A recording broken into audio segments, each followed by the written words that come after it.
Putting the X in Success, the Life Blueprint, Forge Your Wellbeing Framework.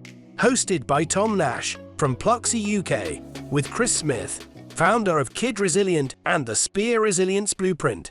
Welcome to our Pluxee UK podcast, where we put the X in success. I'm Tom Nash. I'm here with a really good friend, a role model, someone that is honest, can talk a lot about what it means to understand where you are and how you build resilience, well-being, and protect yourself. And that's my good, long-standing friend, Chris. Hi, Chris. Hi, Tom. Good to be here. It's been a long time. It was, I was thinking about it earlier, it was 2008-9, around that time, that we last saw each other in real life. And neither of us have changed a bit. Not at all. Not at all. We looked exactly as youthful then as we do today. So I want to talk about something from back in that day. Yeah, boy. Which was about how you made me feel. Okay, cool. In a good way. Yeah. So I remember, I was lucky enough to get this gig to do induction training. And I was excited because it was new, it was different. I was nervous as anything. And I had to suddenly drive up and down to London. So I actually think it was a pay cut that I took when you net it all out. Likely. But it was exciting. Yeah. And I remember it must have been about 3 or 4 years that I worked in your team. And I remember some great moments of being inspired by you. I don't want to be too sunshiny. No, that's fine. Bring it on. But I used to look up to you. Well, I still do look up to you. Appreciate it. But I remember sitting there thinking, this guy is the epitome of what I want to get to. There's a role model here. I can follow that journey. And whether I've got these kind of small moments of the style of your delivery or the way that you made people feel, the way that you brought energy to a room, whether that was, I think it's about 30 of us in the training team or 9,000 people at one point on a stage. And I remember thinking, what does this guy do that I can emulate, maybe steal, maybe borrow from, or find my own way of doing it? And there's so many memories I've got that I still think of today. And this is like being back 20 years ago now for me, where I just thought, this guy has it on lock.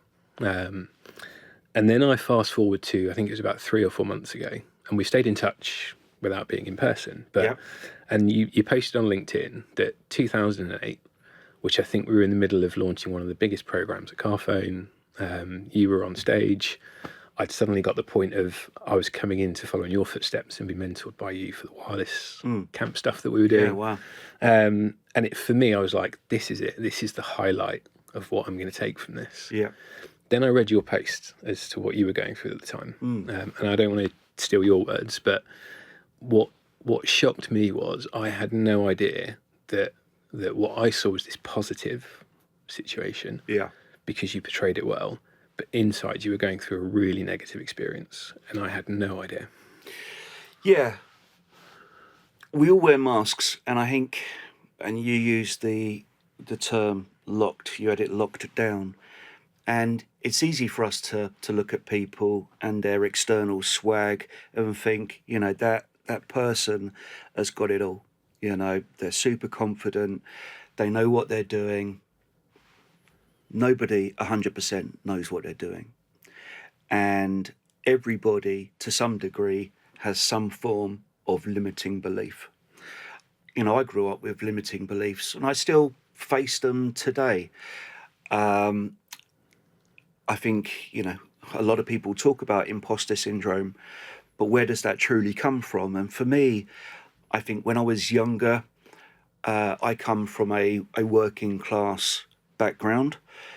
And I think my opinion of my societal status meant for me that I could only go so far. I could only achieve so much, which turns out to be absolute rubbish. And that's, the power of mindset. You've either got a fixed mindset, so you stay in your lane, or you've got a growth mindset, which means that you have the ability to flex, to change lanes, to grow, to move on, to challenge yourself. But yeah, coming back to that, back in 2008, I think at the time, leading that national training team at Carphone Warehouse, I was forced to restructure the team. And it wasn't something that I particularly agreed with. I didn't think it was required. But at that time, I don't think I had the psychological safety to challenge it. We'll get onto that later. It's important. And also, I don't think I had the resources. And when I'm talking about resources, I'm talking about physical, mental, emotional resources. And also, if you think back to that team, and it was probably a team of about 20 to 25, I cared deeply for everybody in that team, rightly or wrongly, because, when you're in a position of management, but you're also friends, when you need to make difficult decisions, and we did need to restructure, and the restructure meant that some people would lose their jobs, their livelihoods, I took that seriously. I took it really personally. And the process, I think, lasted around about 6 to 8 months. It was challenging for me, but externally, to the people involved in the process, the team, I didn't want to show that I was struggling. Because for me back then, maybe that is me being weak, or maybe that was my limiting beliefs proving me correct, that I wasn't worthy. I didn't have the skills, the attitude to be in this role. So,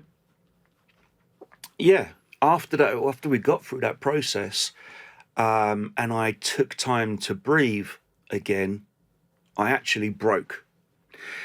And I talk about resilience all of the time. Kid Resilient, that's my business. And resilient isn't about enduring the chaos. Sometimes it's about recognizing the chaos and doing something about it. So let's get back to that moment when you saw a doctor and they either talked about burnout, I think was the word that you used. You said that you had a breakdown. Was that language that you understood at the time? Not really. I understood stress, but it's funny because I think when we talk about resilience, people learn resilience when they're faced with hardship. And I think I had pretty blessed upbringing, a really nice, tight family circle. I didn't experience loss of anyone until later on in life. So I don't think I had many situations in my life where I had to really dig out and build resources to be resilient. So at that moment in time when the doctor said, this is a work-related burnout, you are stressed, you need to take time out. It was scary. I felt as though I was letting everybody else down, where actually, the strongest and bravest flex is to realize that, is to be self-aware and say, do you know what? It's not about that I'm letting other people down. It's that, I've got to look after myself before I can look after other people. And so I really shout about the need to be vulnerable, because unfortunately not everybody can. I was blessed that I was brought up in a family where I was taught that, it's better to get things out, get things in. And I love a good cry. I used to cry at Surprise, Surprise with Cilla Brack or whatnot. I love a good cry. And I probably cry, a good 3-4 times a week. And again, I see a good outpouring, a good flood as part of looking after my emotional mental well-being. It's a blessing. Yeah, I think there's something so powerful in there, and I think it, this is something that affects everyone. But I do think it is fair to say that women are better at this on average than men. I think there's probably some ups and downs. Yeah. But I think as men we're taught, I was certainly raised, you don't cry. I remember I've seen my dad cry twice, and they were big moments. His mum had collapsed, and he wasn't sure what was going on. But I remember, and I can see it now so clearly, he'll hate me for sharing this, but I can see sadness, worry, but shame as well, in that he's crying in front of his family, in front of his children. And I think there is a lot that people, certainly in the older days, if that's where I probably come from as well now at this point, which is sad, that you don't, as men, actually, you have to be tight. You can't show that vulnerability. Yeah, and it's up to us to break that cycle. And kids are having a struggle right now. And I think, certainly young boys, you had that, the Adolescence on Netflix, Stephen Graham. I mean, it was so super powerful. And, as a middle-aged man, we need to look out for the younger generation of men. Yeah.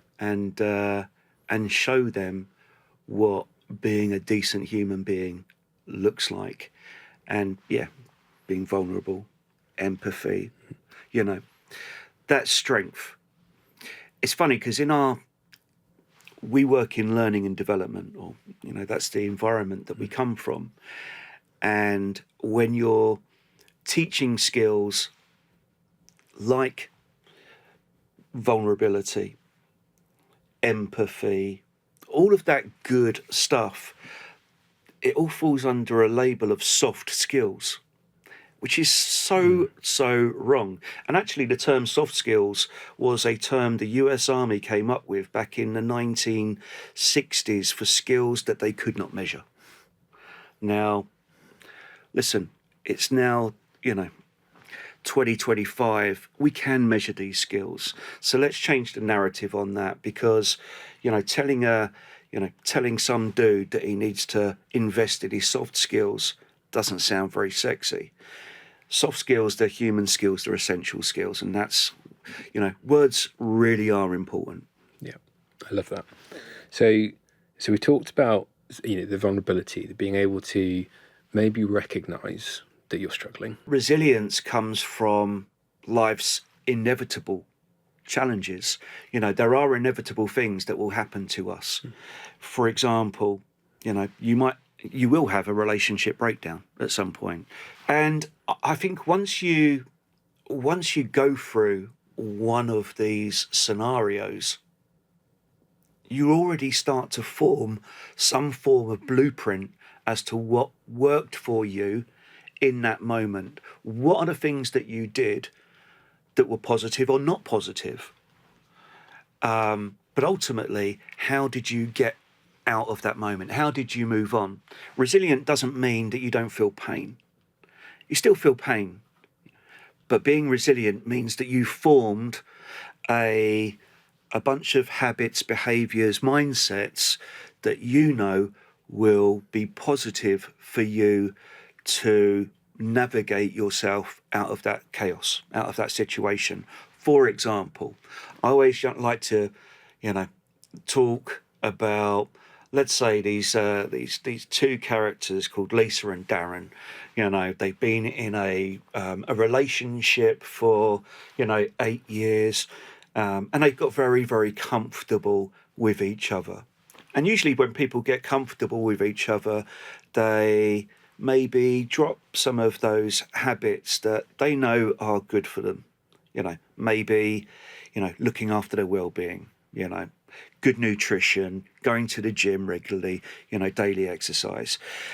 But let's say, 8 years on, Lisa says, do you know what? I need more than Darren. Yeah. So Darren's kind of left heartbroken, and he's got to rebuild his life again. And usually after a breakup, and once they've started or stopped rinsing the crap out of James Blunt albums, the next thing they'll do is go, okay, I'm going to go back to the gym. Yeah. And they're going back to the gym because they're shedding their skin, because they're trying to rebuild a new life. And, Darren's thinking, I'll show that Lisa. You know, I'm going to get into the best shape of my life. See And what so he uses that as some form of motivation. Yeah. And Lisa's on the other side, and she's probably doing the same. And so we know from past chaos the types of things that help us. I talk about really practical, simple tips. It's like I've got this water bottle here. And this is the simplest thing, right? I mean, I used to think that water was so boring. You know, it's water, right? But water is life. We absolutely need this. And I remember when I first bought this water bottle, you know, it's got the time of day and how much you should drink by, you know, by which time, 11 o'clock, let's say. And it would take me, it would be a real challenge to get through that bottle in one day. Now, I get through about 3 or 4 of these, sometimes more. And these are kind of like, you know, keep hydrated, because I know a hydrated me is a better version of me. And I love that. We talked about this before in terms of the water, that, you know, that so many people will be running back to back, you know, 8-hour days filled with meetings, work, trying to find time to go to the toilet or have lunch at some point. And it's easy to skip all those things. Yeah. And it's really hard to lift yourself out of a rut when you're in it. But something as simple as, I can finish a water bottle. I can start there. I can make some progress. Absolutely. Absolutely. And again, it comes back to, you know, I can only give my best to other people if I'm prioritizing the best for myself. And so, you know, there's a lot of science out there. We need to be more mindful of it. You know, we consume, you know, food, nutrition, media, people, and so it's important that we make good consumption choices. That last one, people, is really important. If you surround yourself with negative people, you'll become a negative person. Yeah. And I talk about grow the seeds, remove the weeds. Yeah. So be very mindful about your social relationships, the people that you want close to you. You know, you want people that, firstly, make you laugh, make you smile. You can learn from them. They're there when you need them, not just when they need you. Yeah. So focus on the seeds, remove the weeds. And the weeds are the energy killers. You know, those people that are, you know, pessimistic versus optimistic. They drain you. You feel tired from spending time with them. There's two really, really interesting things that's reminded me of. And I think we can all change our habits easily to a lesser or more difficult degree. Yep. That, you know, finding time to go to the gym can be easy. Going for a 5-minute walk, 10-minute walk, build it up is easy. I think some of the hardest things that perhaps we find are changing the people around us. And there's two memories I have when you talk about that. One is, at the risk of being really nostalgic again. Yeah. I remember a period, you know, it was my early 20s. I was in a training team. We lived out of hotels most of the time. It was a cool lifestyle. You were with you talked about family and work colleagues earlier. You were with your family. Ultimately is how it felt. And we were having 2 or 3 glasses of wine every night. And it was normal, right? Yeah. Really unhealthy. When you think about it, I was smoking loads. Yeah. And you'd go from a desk or a training room to a chair in a hotel, and that would be your life. And I really remember a moment when there was a few senior people. They might not think they were senior, but you were sat as one of them. And you used to all sit in the same hotel, but you had your team together. And we used to sit as the training team together and just neck bottles of wine. And I remember there was a moment in time where I'd moved to spend some time with you. I think Kevin and Darren were some other people at the time. And I was like, right, okay, I'm going to sit with these guys now. And actually, we're going to have some wine together and it's going to be great. And I'm looking forward to that because that's what I'd known and that's what I'd built. Yeah. It was a new group of people I looked up to. And I remember just as we left the office, I was like, right, shall I get the wines in? and you all looked at me and went, "Now we're going to the gym." I was like, "Oh, okay, this is not as cool as I thought it was." But I'd never really been a gym person at all. Yeah. And I found it so hard. But I remember that probably over 6 months suddenly became a habit. And I found that when I went back to the other team that was still drinking quite a bit of wine, and that worked for them, I didn't. I stayed with them, but I had a glass of water or a coffee or something else. And that was really interesting to me, at how the habits that you form of just being with people that give you something else long enough can really shift your mindset there. Yeah, absolutely. There's a saying that you become who you spend your time with. And I think we learn as we get older about the different types of people that, that have a positive or a negative influence on us. And I think, and this is a learning process, as human beings, we change, we evolve. Thank God, thank God that we evolve. And as we evolve, we learn what's important to us, what interests us, what do we care about.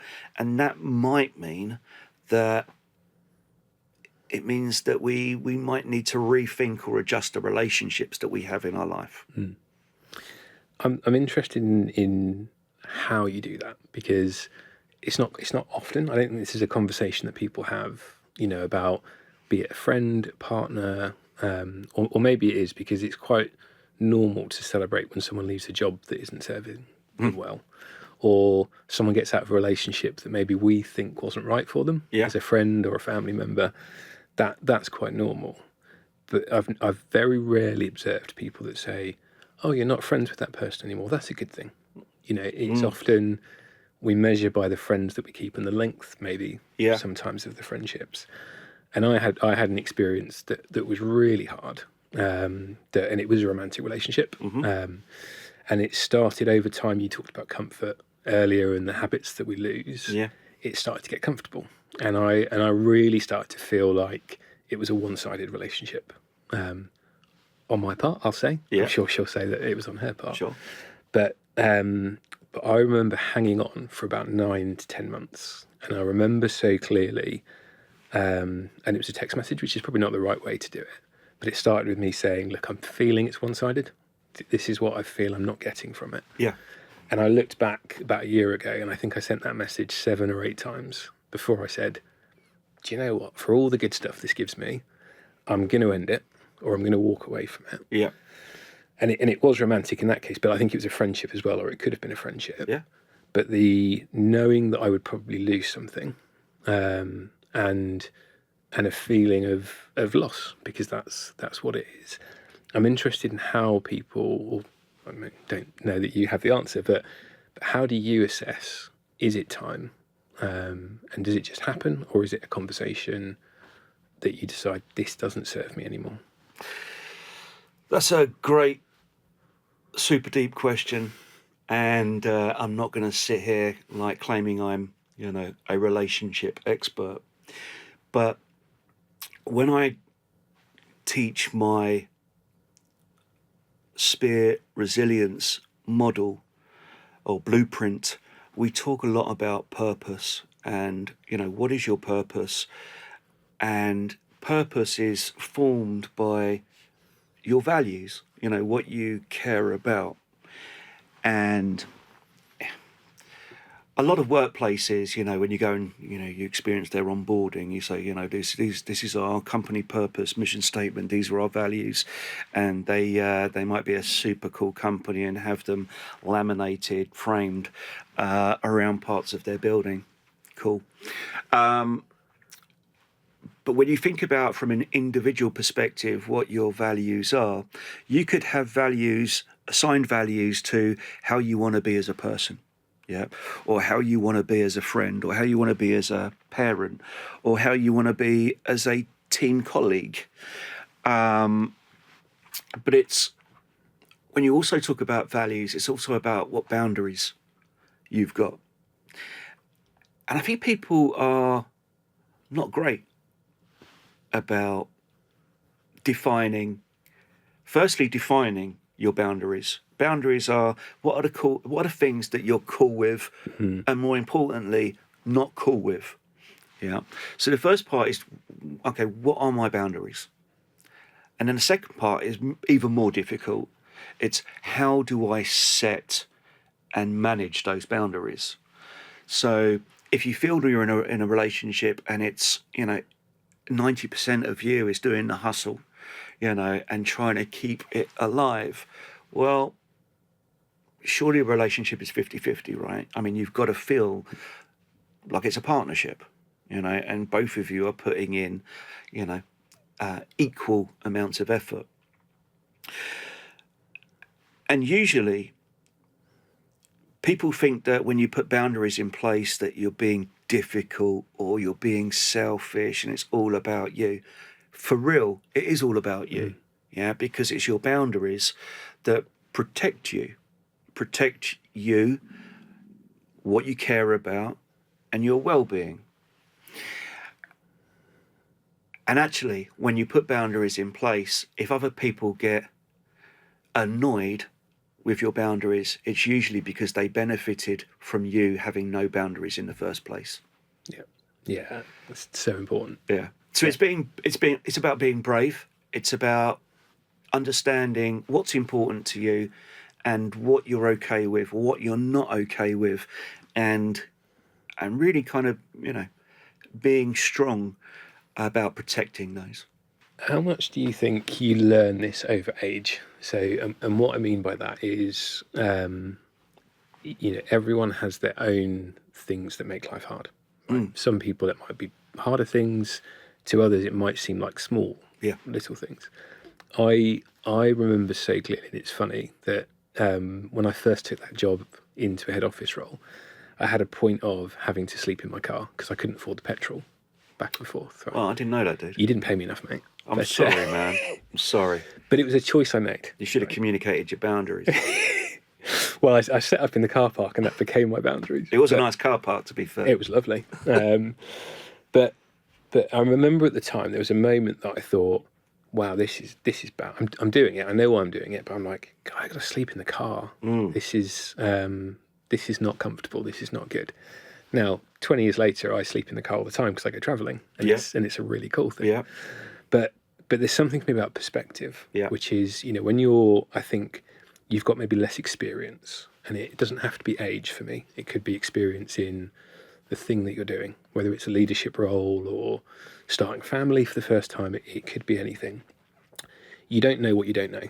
So actually the first roadblock you might hit is like, oh my God, this is the end of the world for me. How do I come back from this? You then go 30, 40 years in the future and you go, that wasn't a big deal. I got through it. But do you have to go through that to look back and go, what did I do? How did I learn the things to get me through that? 100%. I completely agree with that. I think you've got to experience discomfort in order to form your own blueprint. Those resources that help you navigate out of that situation. So I do feel that you've got to experience moments of discomfort, pain, challenges in order to build a level of resilience. I don't think we come out of the womb saying, yo, I'm kid resilient. That would be cool. Did you though? No. So I think absolutely. I think, experiences, as long as we're willing to learn from those experiences, I mentioned that, I do journal for many reasons because I want to capture the moments, what worked, what didn't work, because I think that will help me, my future self, with, the untold number of challenges that will, be mapped out for me in the future. So, yeah, I think absolutely. And I think what was it's interesting because I was speaking to a business owner the other day and we were talking about resilience. and he owns a media agency. And the majority of people that they are recruiting are kind of graduate level, maybe around about 21, 22 years old. And actually, these people are pretty good at setting and communicating their boundaries. But he's like, which is cool, I'm cool with that, I respect that. But some of the old school values of grit, determination, if we're working on a project, sometimes you're going to have to work beyond that 45 hours in your contract. Sometimes you're going to need to flex beyond your job description to get the work done, whether it's a product launch or whatnot. And they were like, okay, well, in my contract, it says 45 hours. So am I getting paid the additional time that I'm spending? Do I get to claim this back? And it's like some of the old school grit and just kind of digging in is missing. And I think that's a really interesting concept. And I talk about, I preach that I believe that resilience should be taught during the onboarding process. So if you're hiring a new recruit, on day one, absolutely. Listen, welcome to the company. It's super cool to have you here. Absolutely. During the onboarding, we'll teach you about our mission, our values, what we truly care about, what our social purpose is, how we're leaving the planet in a better place. We'll also teach you the processes, what our fundamentals are, what our customer journey looks like. But we're also going to teach you what it means to be resilient, because let me be transparent with you. We're not a family, we're a business. Yeah. And we have things that we need to achieve, goals, targets. Sometimes the shit is going to hit the fan. That's inevitable. That's being a grown up, and that's what work is like. It means that sometimes you are going to have to work beyond what it says in your job description. Sometimes the work is going to be high pressured, but we're going to help you. Yeah, we are going to help you build resources that will enable you to manage yourself when times are a little bit tough. First of all, I could talk to you for 5 hours about this because I think it's so insightful and you've got so many great things to talk about. And I love talking to you. Ditto. So when somebody sat there and, you talked about everyone's blueprint is different, but where should people start? Because you don't know how to build that early on. You might be in the depths of chaos. What should people do first? Yeah, firstly, I walk them through my SPEAR blueprint. And that's where we really look at, well, how are you looking after your well-being, physical, emotional, mental? Where are you in terms of your life? Where are you going? Where do you want to go? What are those values? What do you care about? What are those boundaries? How do you feel about yourself at this moment in time? How empowered are you? What's going on in your head? What are some of those limiting beliefs that you are telling yourself? Then we look at how open people are to change, how fast they are to maneuver, during times of uncomfort. And also kind of look at those relationships around them and get people to evaluate those relationships. But yeah, I mean, it's easier if people have a moment that they can, or an experience that they can reflect on, because then you can kind of take them back without kind of like forcing them or triggering them into an emotional state, because hopefully they've moved on. Yeah, or they're over it as much as they can be, and so they do have an experience that they can reflect on and then start to do a little bit of an autopsy on as to, okay, what did you do? Did that help? Or did that send you backwards or sideways? And so, it's about really asking, I think, as learning professionals, I think we naturally are coaches. Yeah. So it's about asking them questions to draw from previous experiences. So Chris, Yes. This was not planned either, by the way, but my first question, or the question for you, which is not my question, is what song do you listen to when you need to let it all out and let all your emotions out? Yeah, that's a great question. And actually, a lot of people that know me or have worked with me before will know the answer to this. It is Sabotage by the Beastie Boys. It's the song that I generally listen to before I deliver a training or go on a stage, because it's, one, I'm a big fan of the Beastie Boys, and it's just a great song, and it just gives me the energy that I need. Nice. Oh, you're told that you cannot participate in your favourite activity for a month. How will you adapt your blueprint to protect your well-being? That is good. My immediate reaction, which is not the point of that question, is I'll just ignore that and do it anyway, because it's important to me. What would I do? I think I don't know what I do, actually, which probably says a lot about whether I've got enough things or I rely on a couple of things too much. Yeah.